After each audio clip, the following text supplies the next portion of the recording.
In today's podcast, I'll look at the song The Lowlands of Holland, a tale of parted lovers, a shipwreck and loss.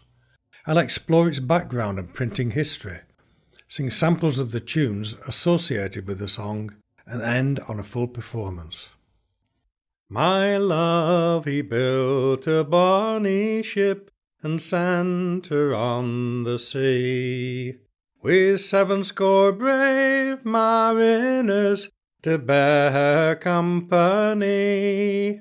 70 is sunk to the bottom, and 70 dead at sea, and the Lowlands of Holland has twined my love and me.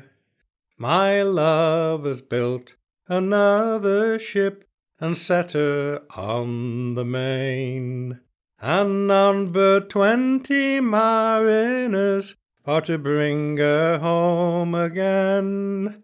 The weary winds begin to rise, the seas begin to rout. My love then and his bonny ship turned with her shins about.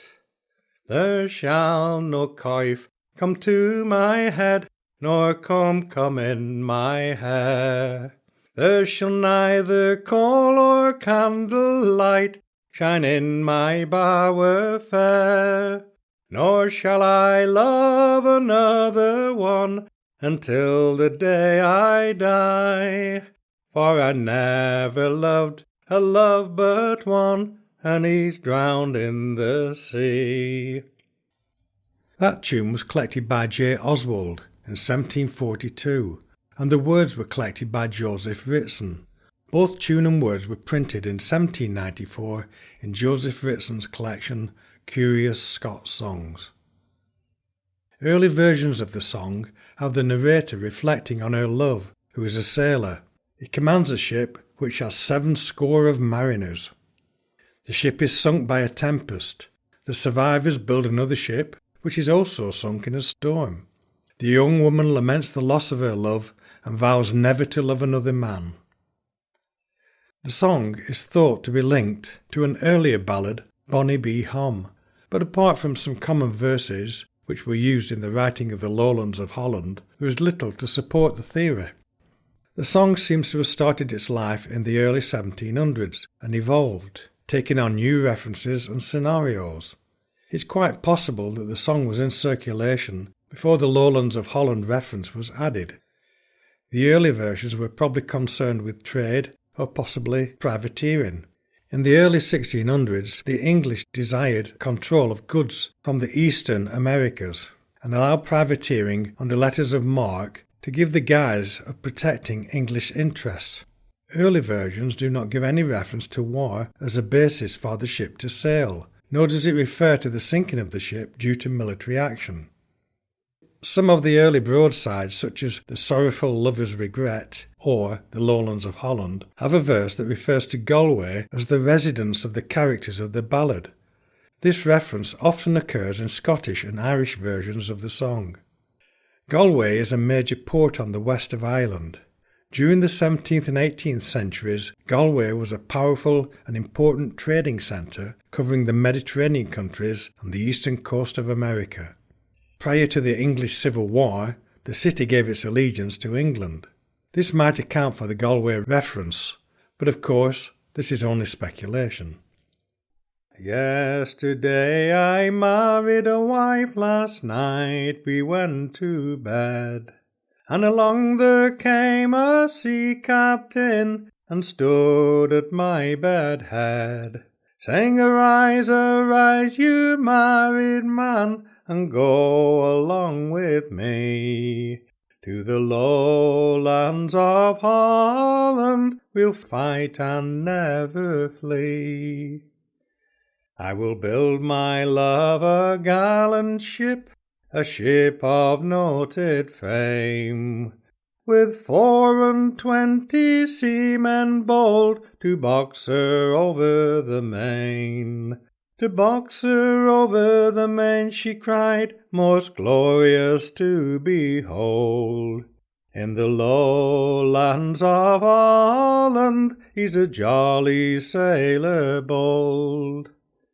Oh, Holland is a pretty place, it grows great stores of grain.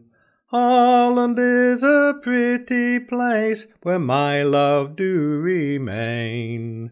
And the sugar canes are plentiful, and wine drops from the tree. In the lowlands of Holland, I will take my love at ease. That tune and words for this version were collected in 1900 by Percy Merrick from Henry Hills of Medhurst in Sussex.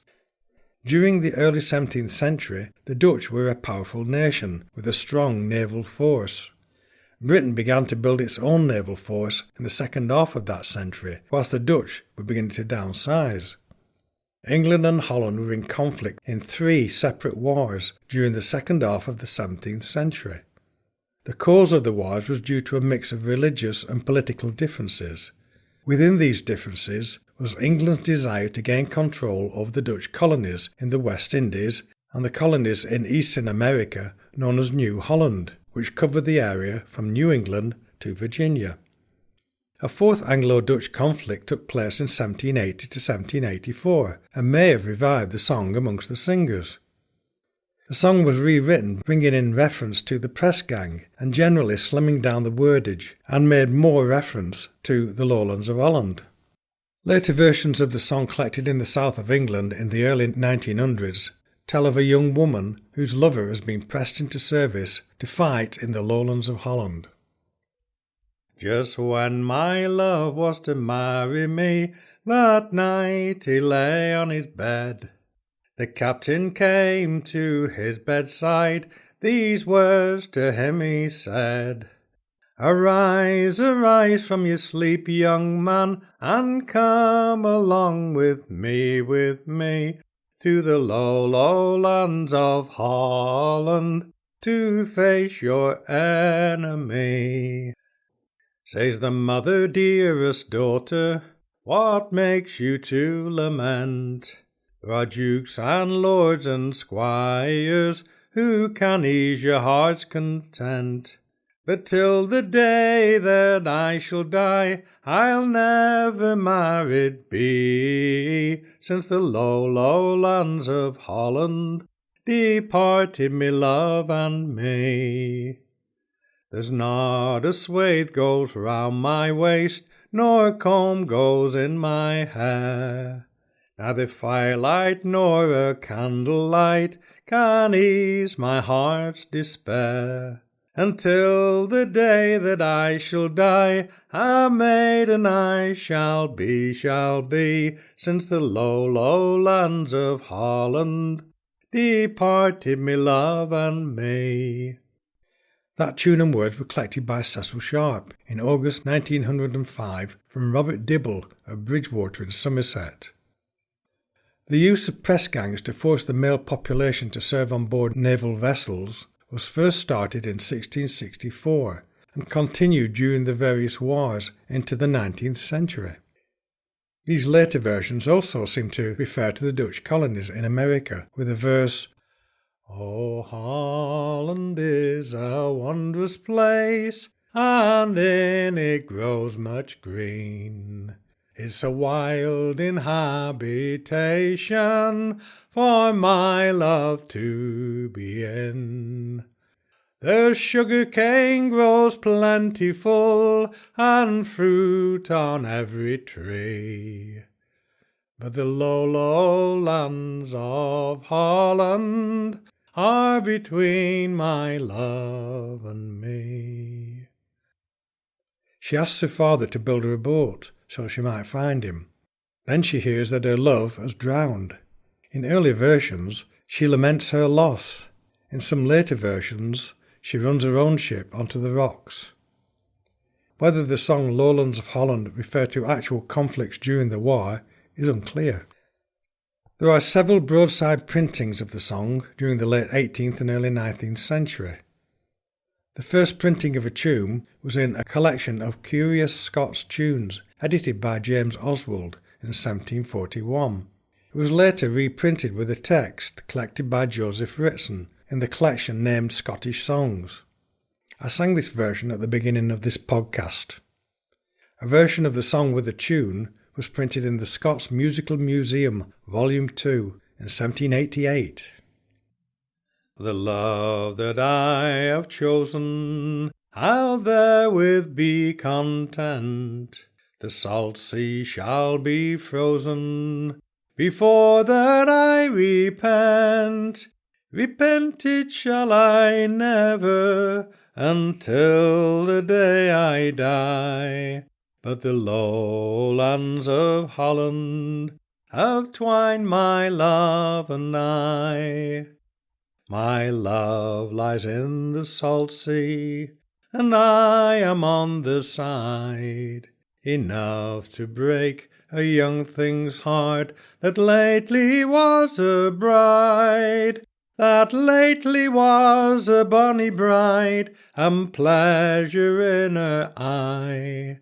But the lowlands of Holland have twined my love and I.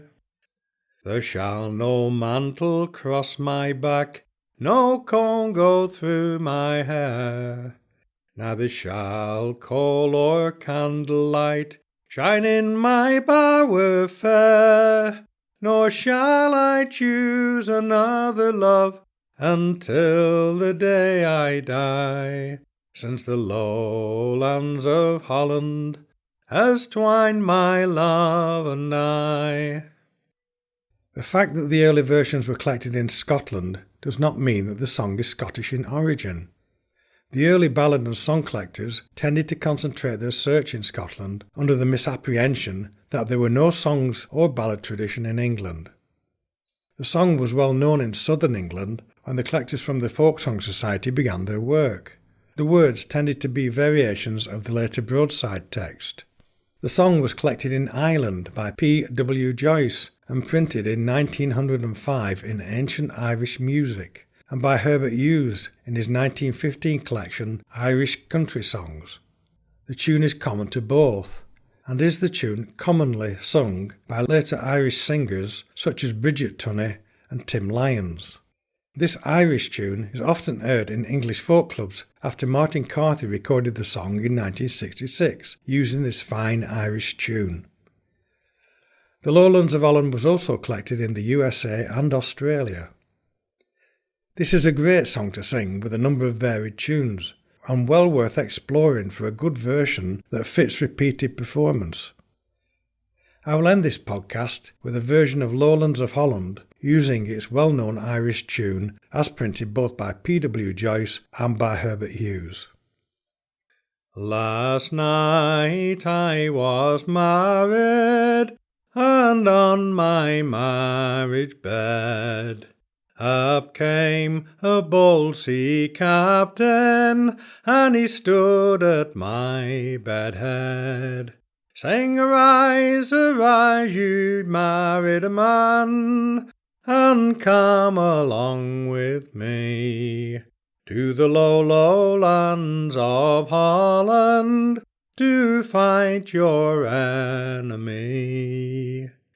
She held her love all in her arms, still thinking he might stay. When the captain he gave another order, he was forced to go away. It's many a blithe young married man this night must go with me to the lowlands of Holland to fight the enemy.